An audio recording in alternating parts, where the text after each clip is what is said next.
Score. Ang gusto ng Pangulo, mabilis na aksyon. Sinibak na sa pwesto ni DPWH Secretary Vince Dizon si Assistant Regional Director Henry Alcantara habang inaayos na rin ang dismissal ni District Engineer Bryce Erickson Hernandez at Assistant District Engineer JP Mendoza. Ito ay kaugnay sa nagpapatuloy na investigasyon sa mga maanumalyang flood control project sa Bulacan. Nirekomenda na rin ni Secretary Dizon na sampahan ng kaukulang kaso sa Office of the Ombudsman sina Alcantara, Hernandez at Mendoza kaugnay sa mga questionabling proyekto. Kasama na rin sa lookout bulletin ng Bureau of Immigration ang nasabing DPWH officials. Kaugnay nito, nakatakda na rin maglabas ng order si Secretary Dizon para sa perpetual blacklisting ng Wawaw Builders at Sims Construction Trading. Pinasasampahan na rin sila ng kaso sa Department of Justice. Ang Wawaw Builders, ang kontraktor sa 96.5 million peso ghost project sa Bulacan, habang ang Sims Construction Trading naman, ang kontraktor sa 55 million peso ghost project sa parehong probinsya. Ang hakbang na ito ng ahensya ay alinsunod sa panawagan ni Pangulong Ferdinand R. Marcos Jr. ng mabilisang pag-aksyon, pagsasampa ng kaso at pagpapanagot sa mga nasa likod ng mga maanumalyang proyekto. Henry Alcantara, effective today, is dismissed from the... Ngayon, he suspended it. Okay, he is now dismissed. I will call for a summary dismissal of Henry Alcantara. So, si Henry Alcantara, dismissed, and we will recommend filing of charges with the Ombudsman. Bryce Hernandez, JP Mendoza, I will already begin proceedings of dismissal. No, may proseso tayo dyan, kailangan nating sundin yan. Pero sisimulan na natin yan at hindi ako magtataka na madidismiss na rin to very, very soon. I will also order the perpetual lifetime blacklisting of Wawaw Builders from DPWH and all their possible affiliate. Papaban ko na rin, i-announce ko na rin, papaban din natin, kasabay ng Wawaw, yung SYMS, yung SIMS, na gumawa ng proyekto na nakita ng ating Pangulo. We will also recommend. Huwag po natin bibiguin ang taumbayan. Ito ang panawagan ni Pangulong Ferdinand R. Marcos Jr. sa mga bagong hala na opisyal ng League of Provinces of the Philippines kahapon. Ito'y sa gitna ng kanyang hangarin para sa tuloy-tuloy na pag-unlad ng Pilipinas. Sa kanyang mensahe, binigyan diin ni Pangulong Marcos Jr. na hindi natatapos sa mga proyekto at programang pagpapaangat sa pamumuhay ng taumbayan ang pagsulong para sa kaunlaran ng bansa. Ayon sa Pangulo, may mga isyu ngayon na kailangang harapin at hindi pwedeng talikuran. At kailangang bansa ang pamumuno ng mga mabubuting opisyal upang wakasan ang mga maling na kagisnan. Napag-abot na rin ang tiwala at kumpiyansa ng Pangulo sa mga opisyal na hindi nila tatalikuran ang kanilang tungkulin sa pagsusuri sa mga proyekto at ang pagsisiwalat sa mga nagtatago sa kadiliman. Panawagan ng Pangulo, paglingkuran ang taumbayan ng buong katapatan. Tiyaking nasa wasto ang mga proyekto na ipinatutupad ng pamahalaan at ng lalawigan. At isiwalat ang anumang paglabag sa batas. Naniniwala ang Pangulo na ang pera ng sambayanan ay pera ng bayan at hindi para pansariling interes ng sinuman. Muli, paalala ng Pangulo sa mga lingkod bayan, huwag sirain ang tiwalang ipinagkaloob sa kanila ng taumbayan. Naririto tayo dahil pinagkakatiwalaan tayo ng taumbayan. Huwag po natin silang bibiguin. Kaya't hinihikayat ko kayo, paglingkuran natin ng buong katapatan ng sambayanan. Tiyakin natin, nasa wasto ang mga proyekto na ipinapatupad ng pambansang pamahalaan at ng lalawigan. At isiwalat natin kung may makikitang taliwas. At maaari na po tayong tumanggap ng inyong mga katanungan. First question, Ana Bajo, GMA News Online. Morning, ma'am.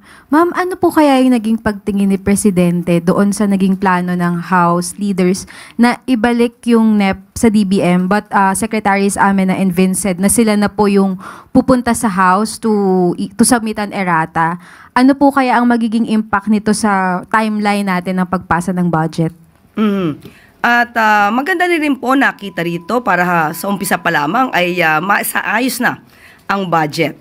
At nirerespeto rin po natin ang liderato ng House of Representatives at kung ano man ang mangyayari dito dapat lamang ay kung ano yung naaayon sa konstitusyon.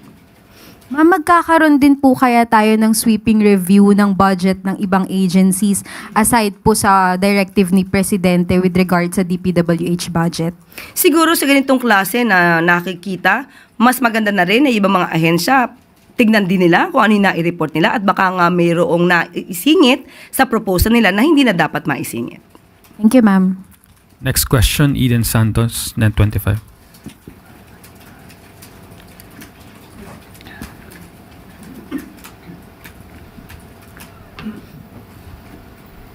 Yuse, good morning po. Regarding po dun sa binabanggit ni BP Sara na mukhang may niluluto behind the scene while nakatutok yung atensyon ng lahat sa flood control anomaly. Ito po rin yata yung sinasabi ni Senator Amy na plano ni SOJ Secretary Boying na maging ombudsman po para ang target ay makasuhan si BP Sara, ang mga Duterte, o yung mga kaalyado nila gaya rin ni Senator Amy, parang baka pati rin daw siya madamay, sabi niya. Ano po yung reaction dito ng palasyo?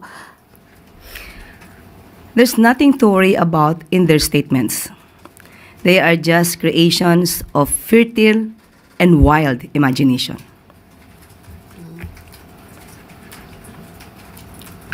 Next question, Ivan Mayrina, GMA7. Good morning, Yusek. May we get the position of the palace on moves by some members of Congress to lower the minimum age requirement for president from 40 to 35 and for senators from 35 to 30? Kung ano man po ang kanilang ninanais na gawing batas, mas mainam po talaga kung ano man po ang detalye ay maipakita sa Pangulo bago po magkaroon ng reaksyon. Hindi po natin masasabi kung ito'y positibo o negatibo hanggat hindi po nakikita ng Pangulo kung ano man yung detalye dito. But as to the method, ang pinupush po nila ay constitutional convention. Trabaho naman po nila yan. Tingnan po natin. Muli, tingnan natin kung ano po ang magiging detalye nito para sang-ayunan to o hindi sang-ayunan ng Pangulo. Thank you. Next question, Ann Soberano, Bombo Radyo. Yusek, good morning. Maraming mga anomalies din po ang natuklasan ng mga congressmen sa 2026 National Expenditure Program. Hindi lang po yung DPWH. Kung saan, sabi ni Representative Puno, meron ding nakita sa Department of Agriculture, DILG, PNP at DOH. Like yung sa PNP po, DILG, yung 8 billion firearms procurement po, and then 1 billion beautification funds ng DOH, tsaka yung reports po ng allocation for sales scheme sa budget ng Department of Agriculture para sa farm-to-market roads. Yusek, alam po ba ito ni Pangulo na? Or may idea na po ba ang Pangulo hinggil dito sa mga natuklasang bagong mga anomalya? Yung mga detalye po dito, mas maganda po talagang iparating sa Pangulo dahil paminsan-minsan po pag sinabi lamang po at walang detalye, mahirap po kasi agad na mag-judge. So, kaya nga po nagbigay na rin po ng utos si Pangulong Marcos Jr. sa DBM at sa DPWH para tignan mabuti, evaluate kung ano ba yung nangyari sa 2026 NEP at ayusin ang dapat ayusin. So, kung may iba pang mga ahensya na involved, ay ganoon din po ang magiging utos ng Pangulo. So, ibig sabihin, Yusek, magkakaroon din ng sweeping review dito sa budget ng DOH, DH, at DILG? Kung meron po talaga. Kasi ngayon po, kailangan lang tignan. Hindi pa po natin masasabi na talagang meron mga anomalyang naisingit. Yusek. Follow-up question, Maricel Halili, TV5. Magandang umaga po, Yusek. Yusek, clarification lang po. Yung sinasabi po kasi ni House Appropriations Vice Chair and Palawan 2nd District Representative Jose Alvarez na sina Secretary Vince na lang yung dapat na pumunta ng Kongreso instead na ibalik yung NEP sa DBM. Is that a better way of fixing kung ano man po yung nakitang mali? Or kasi initially sabi nila ibabalik yung NEP eh.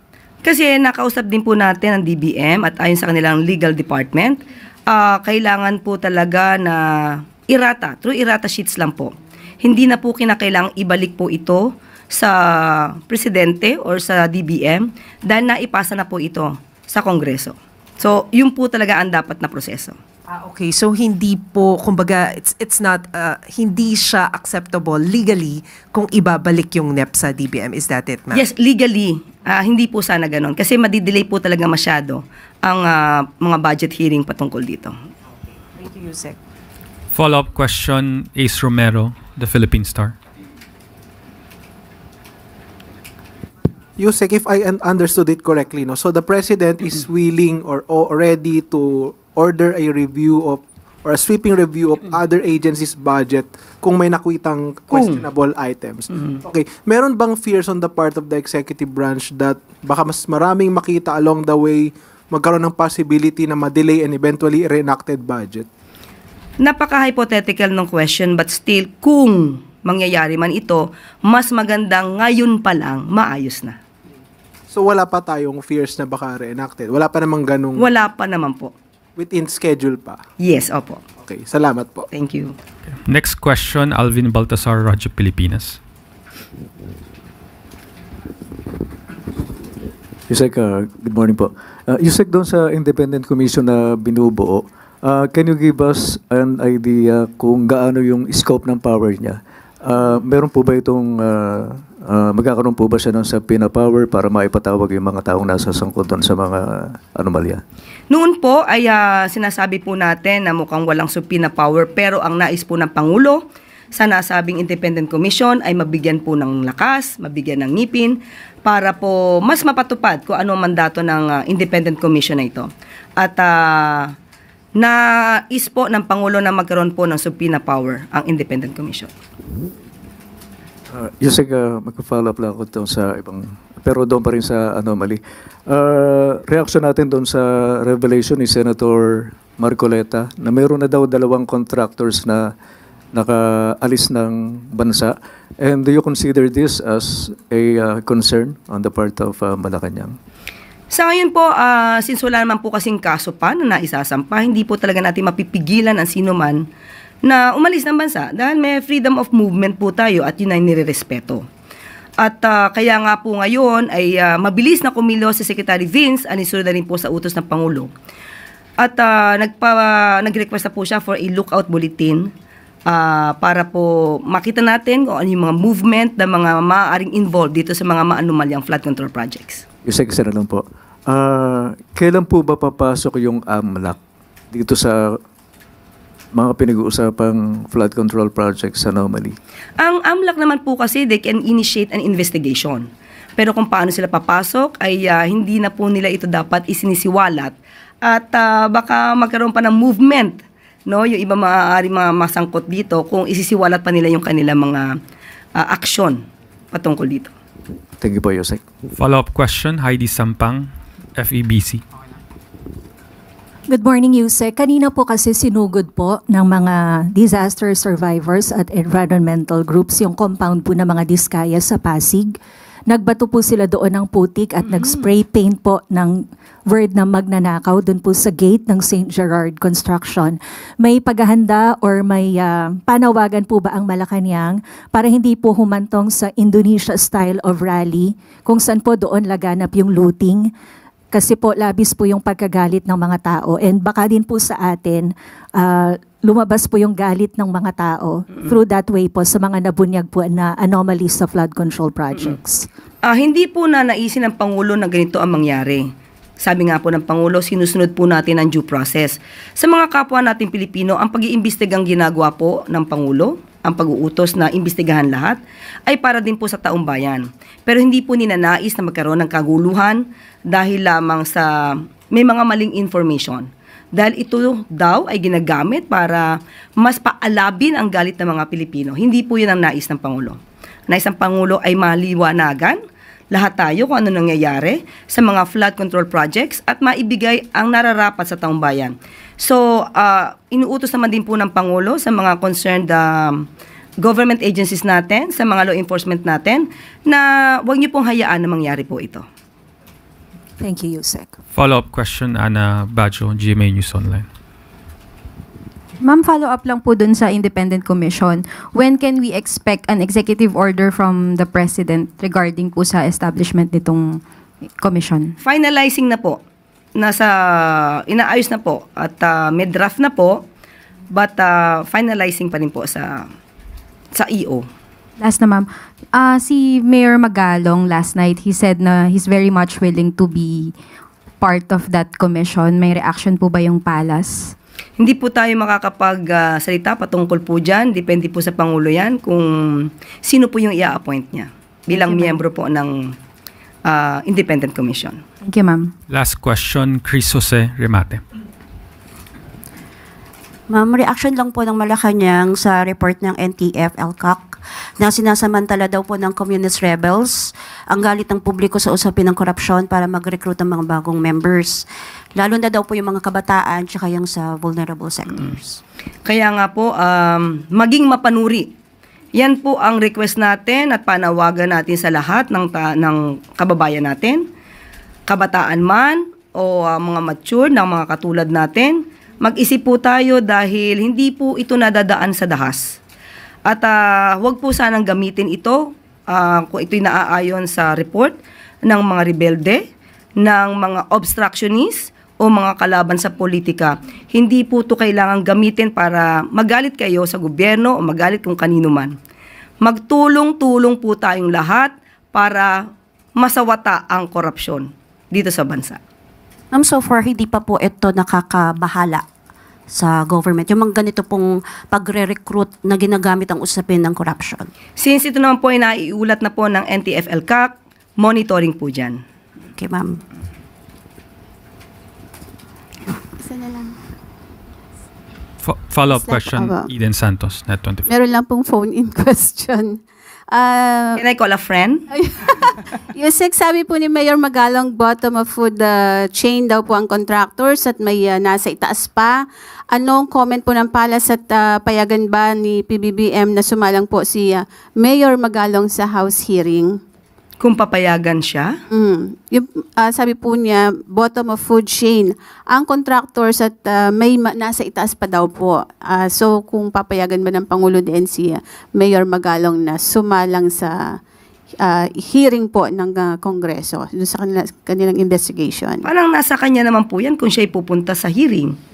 At kung mayroon naman po siya maisisiwalat, mas magandang pumunta po siya. Pero para pigilan siya or para i-push siya na umaten, parang wala naman po yan sa mandato ng Presidente, ng Pangulo. Thank you po. Thank you, Eden. That is the last question, Yusek. Para paigtingin pa ang pagbabantay sa kaban ng bayan, lalong hihigpitan ng Department of Finance ang approval process para sa mga flood control projects sa gitna ng issue ng mga maanumalyang proyekto. Alinsunod dito sa utos ni Pangulong Ferdinand R. Marcos Jr. na wakasan ang mga tiwaling gawain sa pagpapatayo ng mga flood control projects. Sa ilalim ng mas mahigpit na approval process na inaprubahan ng Economy and Development Council Investment Coordination Committee noong August 12. Magsasagawa ng comprehensive review ng mga flood management projects ang nasabing committee at sisiguraduhing shovel-ready na ito bago pa man magsimula ang implementation. Layunin ng bagong hakbang na ito na siguraduhing wasto ang kalidad ng mga proyekto. Maging kapaki-pakinabang ito sa mga mamamayan at kalaunan ay maaabot ang long-term sustainability goals nito. Bago tayo magtapos, nasabat ng Bureau of Customs ang isang shipment ng hinihinalang illegal na droga na sa isang warehouse sa Tondo tinatayang aabot sa 476 million pesos ang halaga ng nadiskubring kontrabando. Ito ay matapos halughugin ng customs ang 2 container van na di umano'y may lamang household goods and personal effects. Tumambad sa mga otoridad ang 70 vacuum-sealed plastic packs na may kabuuang bigat na 70 kilos. Nasa kustodiya na ng ahensya ang hinihinalang mga shabu na tinangkang ipuslit sa loob ng 3 balikbayan boxes kasama ang iba't ibang gamit. Ayon sa records, nagmula sa Long Beach, California at patungo sa ng Bacoor, Cavite ang laman ng bagahe. Ang isinagawang operasyon ay alinsunod sa utos ni Pangulong Ferdinand R. Marcos na paigtingin pa ang kampanya laban sa mga nagpapasok ng kontrabando at laban sa mga illegal smugglers. Ayon sa pamunuan ng Customs, ang matagumpay na operasyon ay bunga ng mas pinalakas na intelligence and enforcement efforts ng pamahalaan laban sa illegal na drogang pilit na ipinupuslit sa bayan.